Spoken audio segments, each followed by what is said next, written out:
Welcome to How to Fix It. I'm John Avlon, author, journalist, historian, and this podcast is about finding solutions to the problems we face rather than just fixating on the problems. And our topic this week is something ripped out of the headlines, but it has been a drumbeat of our politics for the past several years at least. It's the fight over free speech.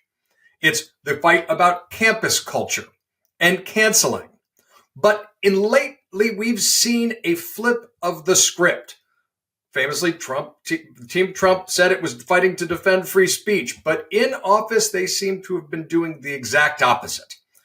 Joining me today is Greg Lukianoff. He's the chairman of FIRE, co-author of Coddling of the American Mind and many other books. And we're going to press him on finding solutions to defending free speech, to dealing with campus conflicts in a way that can depolarize this debate around actual liberal values, core of which is free speech.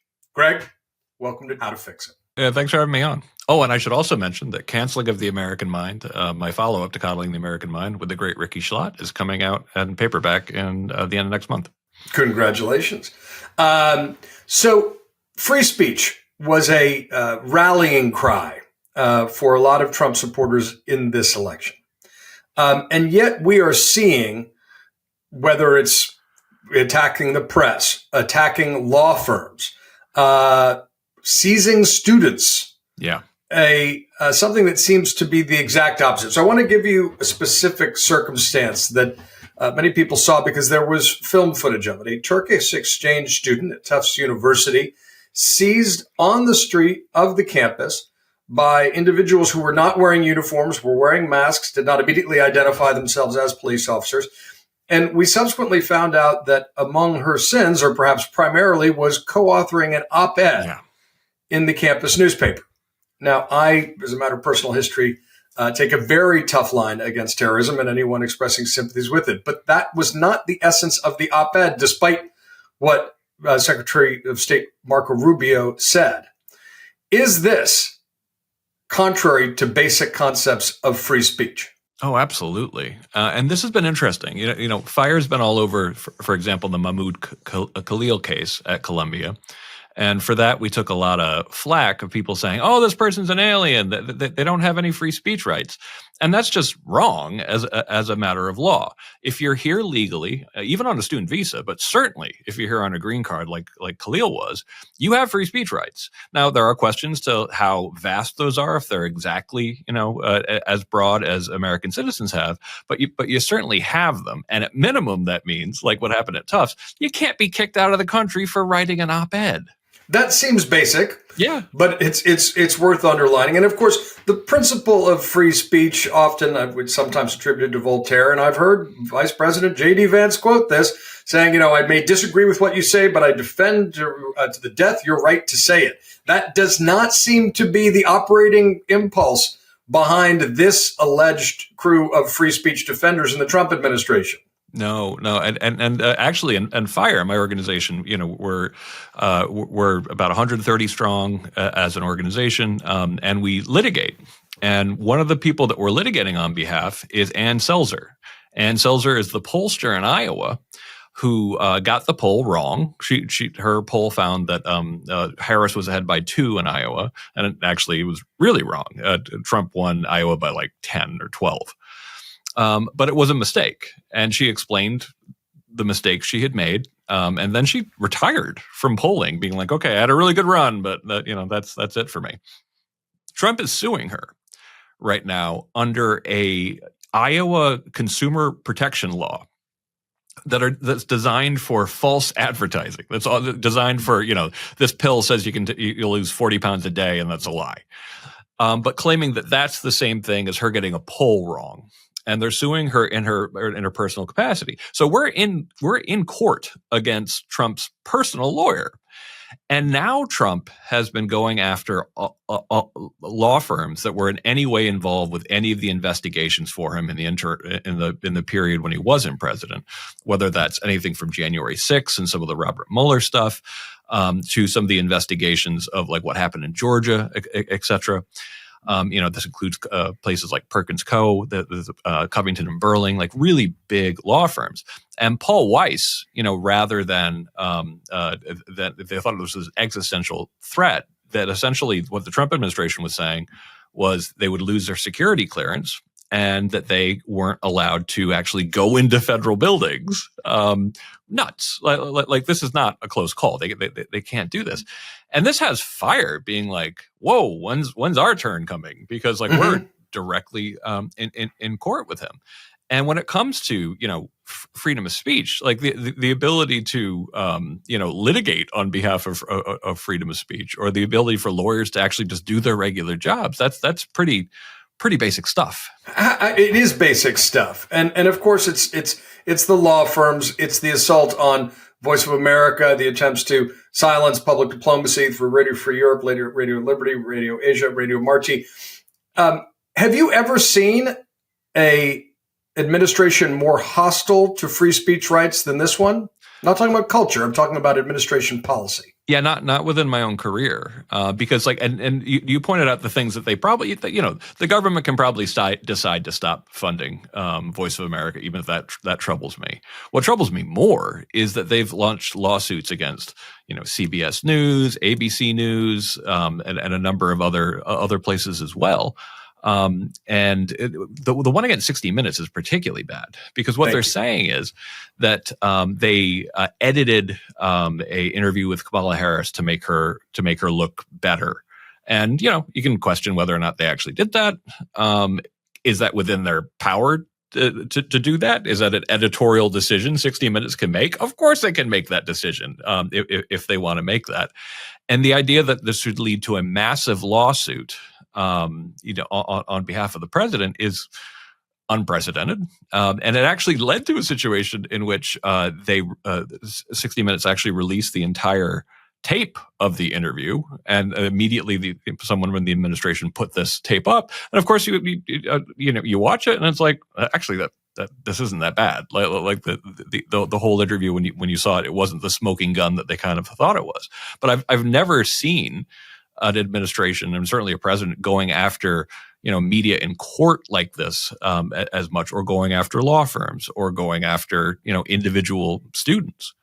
So how do you understand the fact that free speech was such a rallying cry for so many Trump supporters, and yet they clearly don't seem to have a problem as a matter of policy going after the speech of people they disagree with politically? Well, I have a bitter truth to share here. One thing that keeps me sane is I expect people to be hypocrites on freedom of speech. People who do this for a career, we're not. This is a cause. This is why I went to law school. This has been, my reason for being, and Fire's reason for being. But I'm never all that shocked when people who talk a good game on free speech end up being pretty terrible about it. I mean, and we tried to give credit where credit was due. J.D. Vance came out and said some stuff about some of the attempts to sort of force AI to sort of censor itself as being bad, and I'm all for that. I thought that was great. I thought him calling out censorship in Europe, which, by the way, is really bad now. 60 Minutes had a killer piece on censorship in Germany. And that was appropriate. I also thought he probably should have called out Russia. If you'd think, right? Yeah, if you're talking about Europe, because they're in Europe too. So I'm not shocked that they haven't lived up to it. But how much worse it is than even I expected it to be is this soon is disappointing. Well, I think that wins the award for understatement of the year. And there you go. But let's talk about how you came to this place, because if you believe, as I do, that the center left, center right need to unite and stand up against illiberalism from the extremes, this is not necessarily a left right issue, although we are seeing the war being weaponized and galvanized from the right. But you've pointed out in your books with Jonathan Haidt, in your most recent book, Closing the American Mind, that very often it's professors on the left who have found themselves under sanction by protests from the further left. Yes. And this been a problem particularly over the last decade or so. So put your journey to this place in context. And the defense of free speech is something that should be a bulwark of, no pun intended, of liberal values against illiberalism, whether it comes from the far right or the far left. Yeah, no, agreed. And I mean, like I said, I was the law student who went to law school specifically to do First Amendment.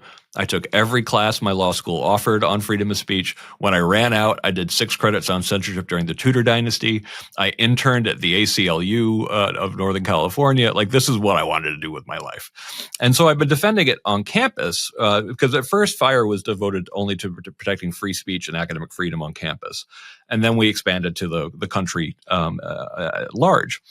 And when I started working on campus in 2001, I was like, wow, it's actually a lot easier to get in trouble for what you say on campus back in 2001.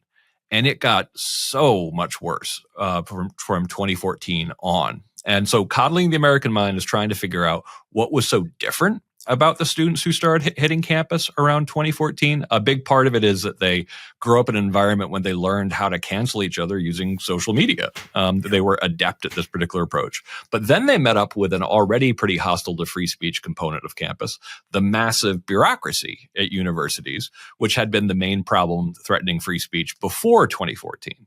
And when these two forces met, it got really bad. And so there are people right now who are coming out in favor of freedom of speech and defending free speech that people on the right are not taking seriously at all because they said nothing about cancel culture. They tried to pretend cancel culture was a hoax and didn't even exist. And our definition in Canceling of the American Mind, a book, by the way, where we take on both left and right there as well, is the uptick of attempts to get people fired, expelled, or otherwise punished for speech that would be, say, protected for a public employee under the First Amendment. But we also call out things that happen at private universities where they started filing petitions in large numbers in 2017 to get professors fired or otherwise punished for their research, for things that they said offline, for their pedagogy. And oftentimes not because they think they used a bad word, but because they didn't like the arguments the professors were making, even if they were saying this is an argument someone might make. So we point out that generally when censorship comes from within campus, it tends to come from the left. It's a left-dominated space. But there was a fair amount of censorship that came from on campus that got professors on campus that originated with the on the right. But the only thing they have in common is ultimately administrators who made the decision to not stand by free speech in either case. And it wasn't, I don't use this word lightly, it's been a disaster since 2014 on campus. And so some of what we're seeing right now is a backlash to what happened on campus, but It's being taken out by trying to meet one version of cancel culture with one that's looks a lot more like just good old fashioned, state sponsored chilling. Yeah. And then there is it's the same impulse, right? I mean, at the end of the day. Now, you have a couple of broad principles I want to highlight, one of which is you are a free speech absolutist. You think that we are safer knowing what everybody thinks, not. I'm an opinion absolutist. I always make the point, I'm not a free speech absolutist, I'm an opinion absolutist. Okay, fair enough. My inner columnist appreciates that. But there should be zero tolerance for violence, right? Yes, and none. And that then raises, so whenever this is my you're right to swing your fist ends at my nose principle. But then there's the issue of threat. Yes. And I want to separate the issue of threat, whether it's anti-Semitic threats or any other, from the sort of trying to legislate around people's feelings. Yeah.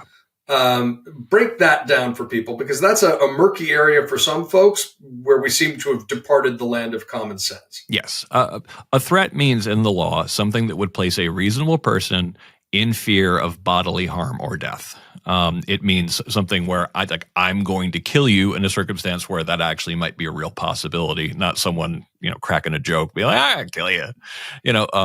So threat has a very clear legal meaning. Okay.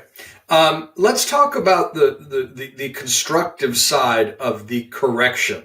Yeah. The places that you feel are doing it right. There is an iconic letter from the president of University of Chicago, yep, that seemed to really plant a flag relatively early on that other campuses have tried to emulate or echo. Talk about what that letter said and what the convening power of that and the universities that are moving towards sort of more of a common sense standard that's consistent with the liberal idea of free speech. Yeah, I mean, Chicago actually, a lot of great statements came out of Chicago. And actually the first of them came out way back in 1967, where the university, during a time when protesters were all demanding that their campuses, sign up to, anti-war statements, et cetera, University of Chicago planted its feet and said, listen, we are the host to the critics, not the critics ourselves. Like, we do not have positions on matters. Everyone here can have a position on anything, but we as an institution do not have a position on every global thing that's going on at any given time. And a lot of schools are starting to realize the wisdom of the Calvin Report, and a lot of them are adopting institutional neutrality. Then later, there was there was what's called the Chicago Statement that I think you're referring to that came out in 2015, saying all sorts of things that were new for the hostile student speech environment. I mean, as in the students showed up more hostile as free speech. Talking about being against campus shoutdowns, for example. Not in a later letter saying that we don't provide intellectual safe spaces here at University of Chicago. That essentially you should be expected to be challenged here. Mm-hmm. And so I think taken all together, everything University of Chicago has done is a good model for a lot of schools to follow. And honestly, this is a funny thing to say. I actually think there are schools that are doing a better job of following University of Chicago's model than currently University of Chicago is. University of Chicago's still very good. But we do a campus free speech ranking. And this isn't our opinion. This is the largest survey of student opinion on freedom of speech, on the environment for freedom of speech at their campus ever conducted. The largest database on professor cancellations, student cancellations, deplatforming, which includes shoutdowns, and speech codes that universities have. And when you put it all together, I was somewhat surprised by this too. University of Virginia came out number 1 this past year. But they've been trying really hard for a long time to be a better environment for freedom of speech. Michigan Technological University, which you might not have heard of, came in number 2. It was actually number 1 the year before. And you probably won't be surprised at the schools that rounded out the bottom 5. They're a lot of the most prestigious schools in the country. I believe the bottom 5 was Penn, Barnard, NYU, Columbia, and Harvard. And this is the second time in a row, by the way, Harvard has finished last on the rankings. And the first and foremost thing they have to do that will help their ranking is stand by your students when they get in trouble for their free speech. Stand by your professors, defend them, and that's actually one of the biggest dings you can get is if you fire a tenured professor for their speech. Like that's a major penalty. Fix your codes. And one of the reasons why UVA did so well, because people pointed out, but wait a second, hold on. UVA didn't allow encampments during the Hamas protests, during the post October 7th protests, but Columbia did, and Columbia finished second to last. And it's like, well, yeah, I mean, nobody had to allow encampments. Like that's not a First Amendment protected right to set up a camp. Important. And so that's something that we were explaining. Like they don't actually have to put up with that. That's not a First Amendment right. And UVA just explaining that in a common sense and clear and consistent way to students, they got it. Whereas Columbia kind of sort of offered it and then called in the cops and then apologized for calling the cops. And then students took over a building and they said, only the cops will remove us. Like it was this big old mess. And they realized they couldn't rely on the administration. So they got serious, negative points, from their own students. Before we get to sort of your principles on how to address this problem, because it is something that agitates and irritates and has for a long time. I want to explain why intolerance of free speech on college campuses is actually detrimental to the purpose of college and education, and then talk about how algorithms and how they may be manipulated, how that conflicts with ideals or complicates ideals of free speech, if at all.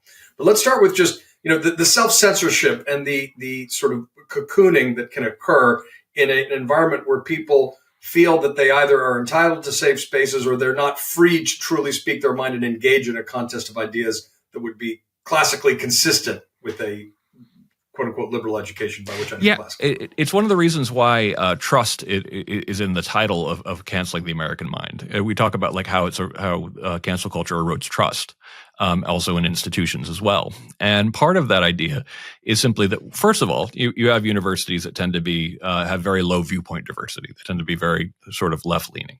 When you already have that environment, there's research that shows that people tend not to trust information that's produced by things that are too politically homogenous. They tend to assume it's just going to reflect the views of that group. But then when you add to it the pressure that you can get canceled, you can get in trouble for having the wrong opinion on any number of issues, and they're really not going to trust you then. So, for example, when Carol Hooven at Harvard came out and said that she wrote a book called Testosterone. She's a biological she's a biological evolutionary scientist, and said that we should be serious about there being two biological sexes, and that we shouldn't say that there's not. She immediately there was a diversity committee at Harvard run by a grad student that came at her. And eventually, she left Harvard after all for all the nasty pressure she was inflicted by student activists. And what I always make the point there is like that's really sad for Carol, and it was a terrible experience for her. But that's also really bad for Harvard and the credibility of the expert class, because they're never going to listen to you again. If they could see that could happen to Carol Hooven, they're never going to say that, even if you're right. They're never going to expect you to be objective about that if they know that your career could be on the line for having the wrong answer. And I think that's the way it actually damages the production of knowledge. That essentially you create a monoculture isn't that reliable, but you add extra pressure to not say that the sun the earth revolves around the sun, like nobody's gonna trust you after that. So I think that censorship really does interfere with the production and reliability of knowledge at a profound level, and it undermines trust. And a civil society depends upon trust. A democracy depends upon a certain degree of assumption of goodwill, which depends on trust, and also learning to empathize with people who have different ideas. These all things get eroded to the extent that our campuses are trying to produce functioning citizens of a democratic republic. This has not been helping. Yeah. We've got, Harry Truman used to say, the only thing new in the world is the history you don't know. And I was at the caveat plus technology. And we do have algorithmic effects on our reality that are curated. They are in some cases inchoate, and in some cases we see clear political bias or even nation state bias being put in. I wonder how you account for the rise of anti-Semitism on campus, and how to address that in a free speech manner, but then also how you look at the backdrop of algorithms, how TikTok may be, for example, advancing one point of view algorithmically owned by the CCP, a hostile foreign power, at least for the time being, and how that impacts our ability, or your view of free speech, if the algorithms are in effect determining what people see, and that therefore creates an environment that is loaded itself. Yeah, so the rise of anti-Semitism on campus is something I've been calling out for a long time. I'm not Jewish myself, but I remember back in 2014, I was giving a talk at the 50th anniversary of the free speech movement at Berkeley. And there were just a lot of people there who were talking about Israel, but the more they talked about it, the more I'm like, whoa, you're engaging in Jewish stereotype after Jewish stereotype here. Like this is not anti-Israel. This is anti-Semitic is what I'm hearing. So I've said this is a problem for a long time going.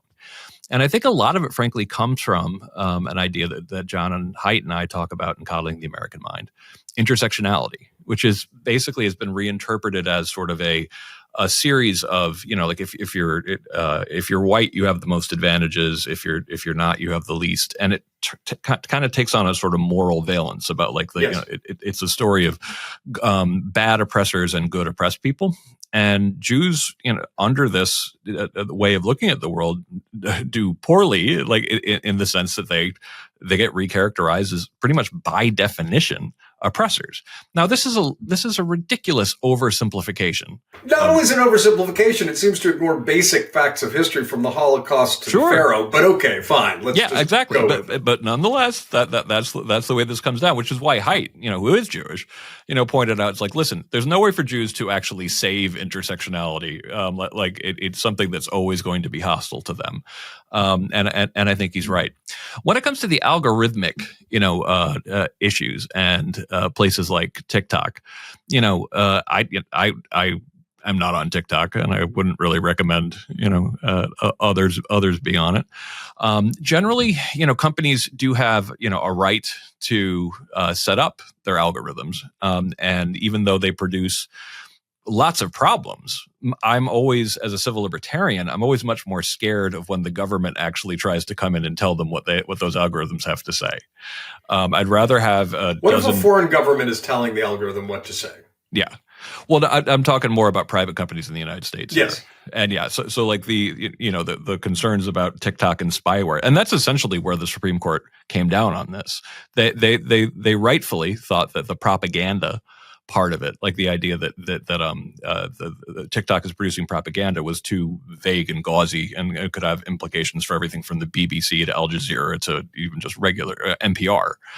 But they focused a lot on the idea that this is essentially, their argument more or less was that this is Chinese spyware. And that's what the Supreme Court rested its opinion on. Now, when the Supreme Court also got to look at a number of cases about... Sorry, as a civil libertarian, do you agree with that decision in the context in which they gave it? I had some concerns about it, but I do think that they went with their best argument, and I think the best argument is essentially do we have to allow for Chinese spyware in the United States? And the Supreme Court said no. Got some reservations, but I think that was the way they could approach it, doing the least harm to the First Amendment. Now, when it comes to some of the attempts that we've had to rein in social media companies in the United States, California, Florida, and Texas all tried different approaches to do this. And of course, when California, Texas, and Florida agree on stuff, civil libertarians get really nervous. And most of pretty much all of these have gotten shot down by the Supreme Court, because what they were trying to do was to say that essentially you no longer have discretion over what speech will be amplified or de-amplified at your social media company. And it's one of those things where I can understand the complaint about the decisions Twitter, or for that matter, Instagram or Facebook would make, but it's far worse for the government to be telling them what calls they actually have to make on that, because that starts to look like a tool for government propaganda. So I want to, we've got around 5-6 minutes left, and this is the main event, is how we fix this. Now, some people will look at particularly campus protests and say this is a problem that's time immemorial. There are times when it's worse, there are times when it's better, but campuses have always been, left-leaning in the spirit of, if you're Churchill's oft-quoted line, if you're not liberal when you're young, you have no heart, not conservative when you're older, you have no head. I think a lot of these definitions don't apply to our current times, incidentally. Other people will say, we had this in the 1960s. We had violent campus protests, and there was a political backlash, and it was ultimately corrected. But you take a hopeful might not be the right word, but you think there is a prescription for which we can deal with some of these conflicts that seem so intractable to depolarize this debate. What's the prescription? How do we fix this? I mean, I have lots of prescriptions at this point. Good, let's go. I've written, thousands and thousands of words on this. I mean, in Canceling, we have a whole chapter on this. And by the way, the very first thing I say in that is a lot fewer jobs should require a BA in the first place. So if it gives you an idea of where I'm coming from on this. I think every school in the country, they should certainly be abandoning their speech codes. They need to teach people about freedom of speech in orientation. They need to retrain their administrators so that they're not, and this is a dirty little secret here, administrators in some cases have been found to sometimes facilitate the shout downs or organize students when they're doing they're signing their petitions to get their professors in trouble. Every time this kind of stuff happens, every university in the country needs to look into what happened. They need an independent investigation, and if they find that administrators didn't stop a shout down or didn't stop a situation where a student, for that matter, was, some of the stuff that happened at Columbia that was violent, for example, like that they have to be investigated and they have to be found if they didn't do anything to stop it, that they should be punished. But if they did anything to facilitate it, they need to be fired. And the mass bureaucratization of universities is such a big part of the problem that it actually even comes down to, like, should we be funding it? Universities in a way that have allowed for this constant increase in the bureaucratic class, which poses such a major threat to freedom of speech. You have to start having a situation where, I don't know, prices go down and bureaucracy goes down in the academy. So you need this to be part of orientation. You need to think about the mass bureaucratization. I think you need to actually create alternatives. I think that nothing would scare some of these universities straight if there were some relatively high prestige alternatives to sending your kid to one of the fancies that actually would be a better indicator of like them being super bright, super hardworking, and being a great employee. So I think we need to be thinking really, really big on potential solutions. And I think that teaching students about free speech is a good way to go. One thing that I think would be great, though, is if basically every politics class was co-taught with two people who disagreed with each other, the same way that Robbie George and Cornell West. And Cornell West do at Princeton. Because I think that creates a situation in which you start to realize, rather than, just my professor, I just have to echo what my professor says. If you actually have two professors who disagree with each other, you have to actually start thinking. So I think there's a lot of ways we could do this a lot better. I think AI actually here potentially could be very helpful. I think that there's a lot of potential to rethink how we do all of this, but we definitely have to figure out cheaper, more rigorous ways of doing it that have more that create more situation in which ideas really can clash, where ideas are tested and retested even more often, probably even more rigorously. And FIRE's always here to help give more advice on this. But before we go, I want to build on three ideas. One, how can AI help? And how do you insist on a fact-based debate, right? Because that's part of what you presume the professors would bring to it, but that's not a given in our current political debate, certainly along partisan lines. Yeah. Well, one way that AI could help, I think you can actually turn the potential for AI to get to know you and know what you do and don't know about a topic and actually function as a tutor is already being established really well. I think like some of the stuff that Khan Academy is doing, like in this field, it could very well be a future that could be potentially better than anything we've had before if you have that kind of what would be the equivalent of personalized attention, but it would be about, it would be from an AI that knows you really well. Another thing that we should be doing, and I'm surprised we haven't really done it yet, is you should be turning AI on scholarship to try to figure out what isn't true. Because the way you actually get to knowledge is not a process of going like, oh, I have knowledge now. It's a process of slashing away at falsity.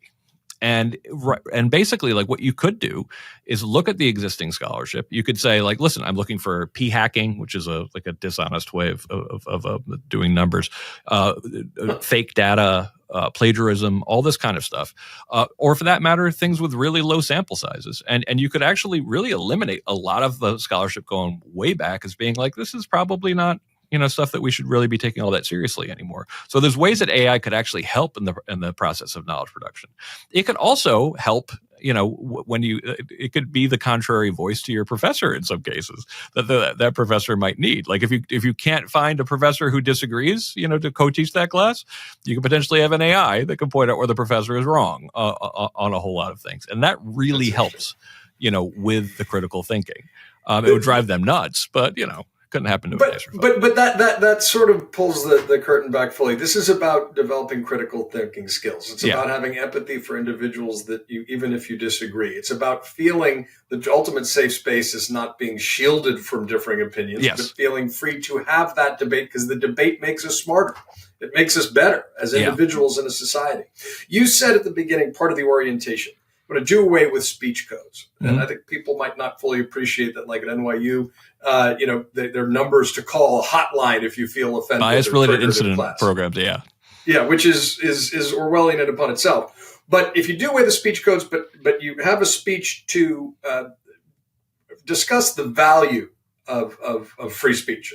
Lay that out. You're giving that speech for people.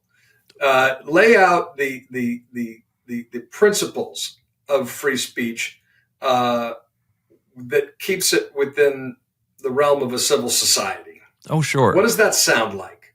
Well, free speech makes you safer. And by that, I mean, you're not safer for knowing less about what the world really looks like.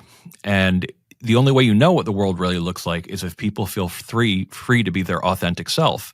And that's only an environment where they believe that they won't get in trouble for saying what they really think. I think that young people today need to know that free speech isn't violence. There's a very kind of popular idea that your words are violence. It comes up a lot. And I always have to explain, as someone who actually has experienced real violence, that you're really, it's insulting to people who've experienced that to say that, but also to remember free speech is what is the system we came up with to avoid violence, to figure out ways of resorting our differences through argumentation, through debate and discussion. I think young people need to understand that free speech protects the powerless, that essentially the wealthy and powerful have never actually needed a special protection for freedom of speech because they have wealth and power. I think that they should understand that when it comes to, bigots or bullies, I talk about the 3 Bs, that essentially in a democracy, if they have enough of the vote, they get to call the shots. But that essentially you actually only really need free speech to protect people who are unpopular with power or unpopular with the majority. And this is something that a lot of students don't understand, partially because the university doesn't want to admit that it's kind of become the man and kind of monolithic in that respect. And then the last one is that there's this weird idea, and you particularly see it on social media, that basically that bad people only have bad opinions. We call this the fallacy of ad hominem in canceling the American mind, and we try to prove that someone's bad as if that's the same thing as saying that they're wrong. But that's nonsense. Like we should be mature enough to understand that bad people aren't always wrong, and good people sure aren't always right. But that requires you to listen, to understand what someone's actually saying, to understand where they're coming from. Because again, also, it's your only chance of knowing the world as it actually is, because what people believe is essential to understanding the world. Greg Lukianoff, I want to thank you for your work defending free speech and true liberal values. And thank you for joining us on How to Fix It. Thanks, John.